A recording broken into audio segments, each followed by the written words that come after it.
आप पढ़ाई कर सकते हैं हमारे एप्लीकेशन के माध्यम से बिल्कुल फ्री में। तो आज ही उसे डाउनलोड करें, जिसमें आपको क्लास 6 से 10वीं तक के चैप्टर वाइज वीडियो मिलेंगे तथा साथ ही PDF नोट्स मिलेंगे। तो आज ही उसे डाउनलोड करें, लिंक दे रखी है उसकी डिस्क्रिप्शन में। देखिए आज का जो वीडियो है वो है आपके यहाँ पर कक्षा 7 का वीडियो है। प्रश्नमाला 7 है, त्रिभुजों की सर्वांग समता। ठीक है, और इस वीडियो के अंदर हम इसका जो परिचय है वो पढ़ेंगे कि त्रिभुजों की सर्वांग समता क्या होती है। तो एक होती है आपके यहाँ पर समरूप, और एक होती है सर्वांग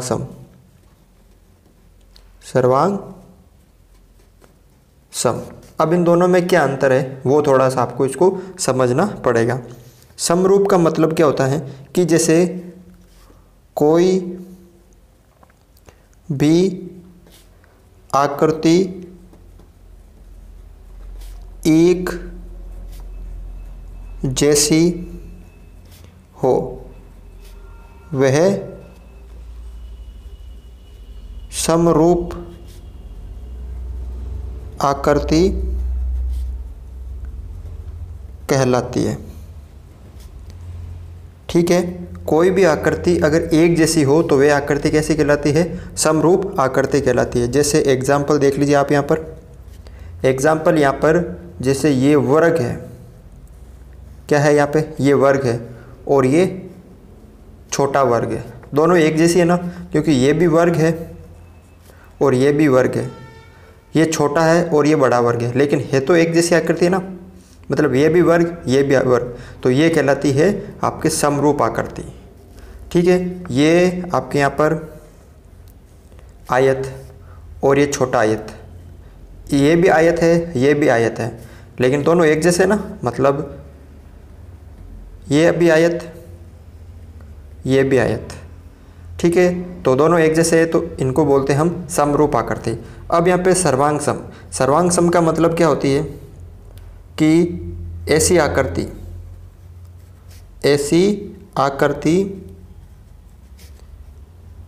जिसको, या फिर आप इसको थोड़ा सा समझने की मतलब ऐसी आकृति जिसको पहली आकृति पर रखने पर पूरा ढक लेती है। अब इसका मतलब समझो आप कि ऐसी आकृति जिसको पहली आकृति पर रखने पर वे पूरा ढक लेती है। कैसे? देखो एग्जाम्पल इसको समझो। यहाँ पे एक ये वर्ग है, ठीक है, क्या है? वर्ग है, और ये भी एक वर्ग है। ठीक है, अब मैं क्या करूँगा, इस एक नंबर का जो वर्ग है उसको मैं जब 2 नंबर के वर्ग के ऊपर रखूँगा, एक नंबर का वर्ग है इसको जब मैं इसके ऊपर रखूँगा, ठीक है, तो ये जो एक नंबर का वर्ग अगर इसको पूरा ढक लेगा, यानी नीचे वाला नहीं दिखेगा, तो इसका मतलब ये दोनों आकृति क्या है? सर्वांग सम है।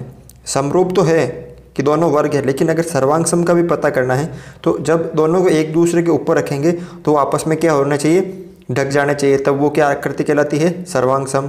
ठीक है ना। और आपका जो चैप्टर है वो है त्रिभुजों की सर्वांग समता। किसका सर्वांग समता? यहाँ पे त्रिभुजों की सर्वांग समता। अब इसको थोड़ा आप समझो, क्या होता है त्रिभुजों की सर्वांग समता? तो इसके अंदर क्या है कि 2 त्रिभुज होते हैं। 2 त्रिभुज, अगर इसको समझ लेते हैं कि 2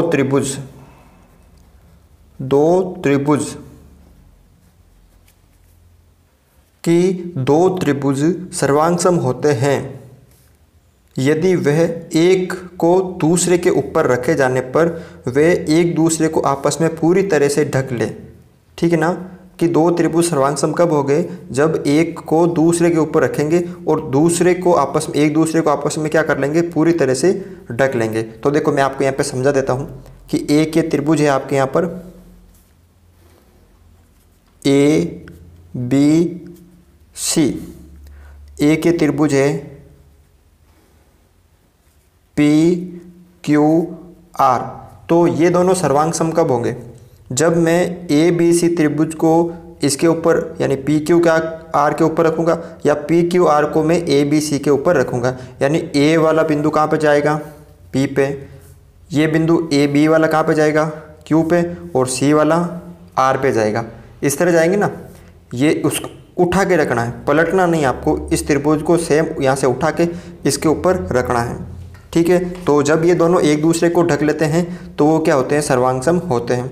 तो इसके कुछ नियम हैं, त्रिभुजों की सर्वांग समता के कुछ नियम हैं, वो आपको मैं यहाँ पे बता रहा हूँ। तो सबसे पहले देखो, अब जैसे मान लीजिए 3 चीज़ें आपको सिद्ध करनी पड़ेगी, 3 चीज़ें आपको क्या करनी पड़ेगी, सिद्ध करनी पड़ेगी कि इसमें और इसमें तीनों क्या है, आपस में बराबर है, कि 3 ही इसमें और 3 ही इसमें सेम बराबर है, जो इसमें है वो भी इसमें है, जो इसमें वो इसमें है, यानी तीन कोई भी चीज़ हो वो आपस में, चाहे कोण हो चाहे भुजा हो, ठीक है ना, तो वो आपके यहाँ पर बराबर करना है।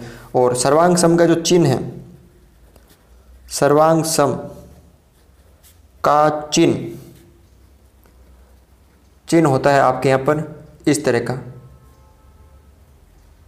का जो चिन्ह होता है वो किसका होता है, सर्वांग सम का चिन्ह है। अगर आपको पता चल जाए कि इसमें और इसमें 3 चीज़ कॉमन है, दोनों में समान है, तो आप कह सकते हो कि त्रिभुज ए बी सी सर्वांग सम है त्रिभुज पी क्यू आर के।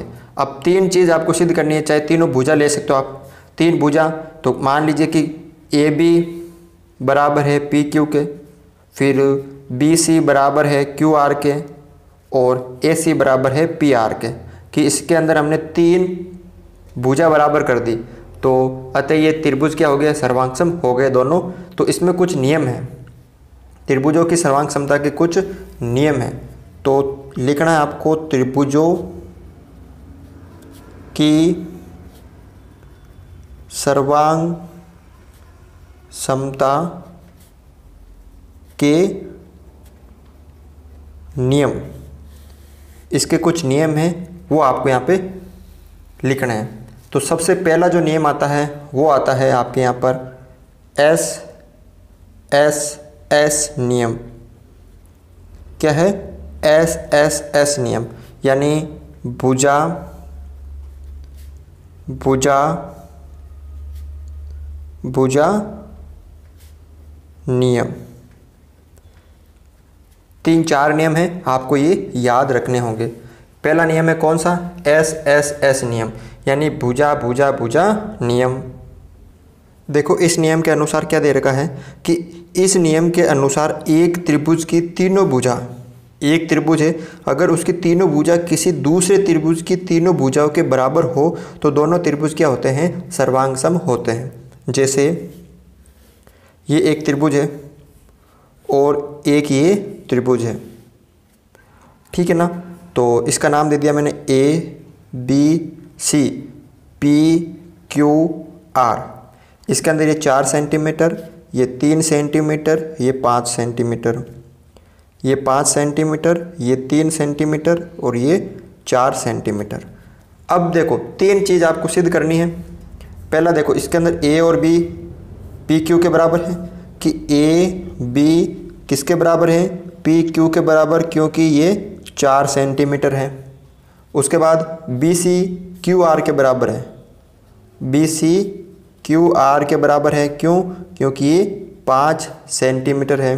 और ए सी जो है वो पी आर के बराबर है, क्यों, क्योंकि दोनों में 3-3 सेंटीमीटर है। तो हमने 3 चीज़ सिद्ध कर दी, किस नियम के अनुसार, एस एस नियम के अनुसार।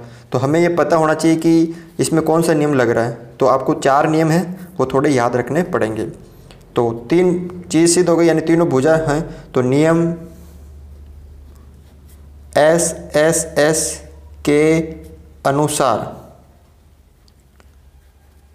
कौन सा नियम लागू है यहाँ पे, एस एस हुआ ना, तो इस नियम के अनुसार कि त्रिभुज ए बी सी सर्वांग सम होगा त्रिभुज पी क्यू आर के। वो इतना काम आपको करना होगा त्रिभुजों को सर्वांग सम करने के लिए। तो ये एक नियम हो गया। ऐसे कि ऐसे आपको कितने नियम और है, 3 नियम और पता होना चाहिए। तो ये नियम हो गया नियम नंबर 1। दूसरा जो नियम है वो है एस ए एस, यानी भुजा कोण भुजा नियम। क्या नियम है? SAS भुजा कोण भुजा नियम। अब इस नियम के अनुसार क्या है, तो मैं आपको लिखा देता हूँ यहाँ पे। देखो इस नियम के अनुसार क्या है कि इस नियम के अनुसार किसी एक त्रिभुज की, कोई त्रिभुज है उसकी दो भुजाएं, कितनी भुजाएं? दो भुजाएं, यानी SS है ना, और ये नियम SAS क्यों है, इसको हम SSA भी क्यों बोल सकते हैं, क्यों नहीं बोल सकते हैं? तो दो भुजाएं तथा उनके अंतर्गत यानी दो भुजाओं के मध्य बनने वाला कोण दूसरे त्रिभुज की दो भुजाओं और उनके अंतर्गत बनने वाले कोण के बराबर हो तो वे त्रिभुज क्या कहलाते हैं? सर्वांग सम कहलाते हैं। कैसे? अब यहाँ पे थोड़ा सा आपको ध्यान देना पड़ेगा कि दो त्रिभुज है, मान लीजिए एक ये त्रिभुज है आपके सामने ABC और एक त्रिभुज है PQR। दो त्रिभुज है, इसके अंदर ये 7 सेंटीमीटर है, ये 5 सेंटीमीटर है और इनके मध्य बनने वाला कोण, अब ये दो भुजा है ना, तो इनके मध्य बनने वाला कोण होना चाहिए। ऐसा नहीं ये दो भुजा हो गई और ये कोण हो गया, नहीं, ये गलत हो जाएगा नियम। नियम थोड़ा समझना है कि पहले भुजा ये आ गई, फिर कोण, ये कोण, और ये फिर भुजा, यानी दो भुजाओं के मध्य बनने वाला कोण। तो सेम आपको ऐसा इसके अंदर देखना है। तो ये हो गई 5 सेंटीमीटर, ठीक है, ये हो गई यहाँ पे 5 सेंटीमीटर और ये यहाँ पे हो गई 50 डिग्री हो गई यहाँ पे, और ये हो गई 7 सेंटीमीटर। अब यहाँ पे थोड़ा ध्यान देखो नियम कि पहले इसके अंदर एक भुजा ये AB, ये 7 है तो ये किसके बराबर है? QR के हो गई ना, QR के 7 बराबर हो गई क्योंकि ये 7 सेंटीमीटर है, ये AB QR के बराबर हो गई। अब BC, ये जो BC है 5 है तो इसमें किसके बराबर होगी? PQ के बराबर होगी ना, क्योंकि ये 5 है तो ये भी 5 होगी, कितनी? 5 सेंटीमीटर। उसके बाद इन दोनों के मध्य बनने वाला एक कोण, देखो इन दोनों के बन रहा है और इन दोनों के बन रहा है, यानी कोण B बराबर कोण Q। कोण B और कोण Q बराबर है कितने डिग्री का? 50 डिग्री का। तीन चीज सिद्ध हो गई, दो भुजा और उन दोनों के मध्य बनने वाला कोण। तो अतः नियम SAS के अनुसार, नियम SAS के अनुसार जो त्रिभुज है ABC, ये क्या होगा? सर्वांग सम होगा किसके? त्रिभुज PQR के। तो ये हो गया आपके नियम नंबर 2। तीसरा नियम देखो यहाँ पे ASA नियम। कौन सा नियम? ASA नियम, कोण भुजा कोण। इस नियम के अनुसार किसी एक त्रिभुज की दो कोण, इस नियम के अनुसार किसी त्रिभुज के दो कोण और उन दोनों के कोणों के बीच की जो भुजा किसी दूसरे त्रिभुज के दो संगत कोणों और उसके अंतर्गत की भुजा बराबर हो तो वे त्रिभुज सर्वांग सम होते हैं। तो नियम ASA नियम देखो कैसे कि एक ही यहाँ पे त्रिभुज है ABC, त्रिभुज क्या है यहाँ पे? AB और C है। अब यहाँ पे आगे देखो आप, ये है त्रिभुज PQR, ठीक है। अब इसमें थोड़ा सा ध्यान से देखना, ABC में ये कोण है 40 डिग्री, ये कोण है 60 डिग्री, ठीक है, और इनके बीच की जो भुजा है वो है 3.5 सेंटीमीटर। सेम इसमें भी है 3.5 सेंटीमीटर, ठीक है, और उसके बाद ये हो गया आपके 60 डिग्री, ये हो गया 40 डिग्री। अब यहाँ पे थोड़ा सा ध्यान से देखना आपको कि ये त्रिभुज और ये त्रिभुज में जो दो कोण है, दो कोण के बीच में भुजा होनी चाहिए। तो पहला कोण, ये दो कोण, उन दोनों के कोणों के बीच में ये भुजा है। ऐसा नहीं कि ये दो कोण हो गई और ये भुजा हो गई, नहीं, गलत। ये दो कोण, ये भुजा, गलत। ये कोण तो उन दोनों के कोण पे जो, यानी जिस भुजा पे दोनों कोण बन रहे हैं ना, वो वाली भुजा, इस भुजा पे दोनों कोण बन रहे हैं और इसमें भी 3.5 सेंटीमीटर हो गया, ये भी दोनों कोण बन रहे। तो देखो सबसे पहले कोण B बराबर है किसके? ये कोण किसके बराबर है? इसके बराबर है ना, कोण R के बराबर। कितने हैं? 40 डिग्री। कोण सी क्यू के बराबर है, कोण क्यू के बराबर है 60 डिग्री। और ये भुजा है बी सी, किसके बराबर है, क्यू आर के, कितनी 3.5 सेंटीमीटर। तो कौन सा नियम, दो कोण और उन दोनों के बीच की भुजा, तो नियम ए एस ए के अनुसार, ठीक है। अतः त्रिभुज ए बी सी सर्वांग है त्रिभुज पी क्यू आर के। ये काम आपको करना है, थोड़ा सा इसको समझना है, बाकी मैं और इसमें आपको समझा दूंगा। और एक अंतिम इसका जो नियम है वो आपको थोड़ा सा यहाँ पे लिखवा देता हूँ मैं। देखो चौथा नियम है, ये त्रिभुज है आपके समकोण त्रिभुज के लिए नियम, ठीक है ना। अगर आपको समकोण त्रिभुज दे दे तो इसका नियम क्या कहलाता है, RHS नियम। किसी समकोण त्रिभुज का कर्ण और एक भुजा क्या क्या बराबर होना चाहिए, समकोण त्रिभुज में एक कर्ण, और समकोण में तो 90 डिग्री का तो होता ही है कोण, और उसके अंदर जो कर्ण है और लंब या आधार में कोई भी एक भुजा किसी दूसरे त्रिभुज के समकोण त्रिभुज के कर्ण और एक भुजा के बराबर हो तो वे त्रिभुज सर्वांगसम होते हैं। कैसे, मान लीजिए ये आपके हैं एक समकोण त्रिभुज और एक समकोण त्रिभुज है आपके यहाँ पे ये वाला, ठीक है, ए बी और सी, और ये हो गया पी क्यू और आर। इसके अंदर आपको पता है ये लंब होता है, ये आधार होता है और ये कर्ण होता है। अब इसके अंदर ये तो 90 डिग्री का हो गया। अब इसकी शर्त क्या है कि दोनों में कर्ण बराबर होना चाहिए और इन दोनों में लंब या आधार में कोई भी एक भुजा। तो ये तो हो गया 9 सेंटीमीटर, ये हो गया 4 सेंटीमीटर, ठीक है। और इसके अंदर ये 9 सेंटीमीटर, ये 3 सेंटीमीटर, 4 सेंटीमीटर लिख दीजिए इसे भी, क्योंकि बराबर करना ना हमें, तो 4 सेंटीमीटर। अब यहाँ पे ध्यान से देखो क्या शर्त है कि एक समकोण त्रिभुज में एक तो कर्ण, देखो दोनों में कर्ण बराबर है, चलो ये तो हो गया, और एक भुजा, कोई भी एक भुजा, दूसरे त्रिभुज के कर्ण और एक भुजा, चाहे लंब हो चाहे आधार हो, इसमें लंब है इसमें आधार है, कर्ण बराबर होना चाहिए, ठीक है। और दोनों में से कोई भी एक भुजा क्या होनी चाहिए, बराबर होनी चाहिए। देखो अब इसमें ये है तो इसके अंदर हम लिख सकते हैं कि कोण बी बराबर कोण क्यू, क्यों, क्योंकि ये 90 डिग्री का है। ऐसी भुजा पी आर के 9 सेंटीमीटर है और ए बी बराबर क्यू आर ये 4 सेंटीमीटर है, ठीक है। तो इसके अंदर 3 चीज़ें सिद्ध हो गई। तो आपको कौन सा नियम लगाना, नियम RHS के अनुसार त्रिभुज ABC सर्वांगसम होगा किसके, त्रिभुज PQR के। तो ये 4 नियम हैं, आपको थोड़ा सा याद रखना है, ठीक है। तो आज के वीडियो में बस इतना ही था। अगर आपको वीडियो अच्छा लगा तो इस वीडियो को लाइक ज़रूर करें, चैनल पर नए हो तो चैनल को सब्सक्राइब ज़रूर करें।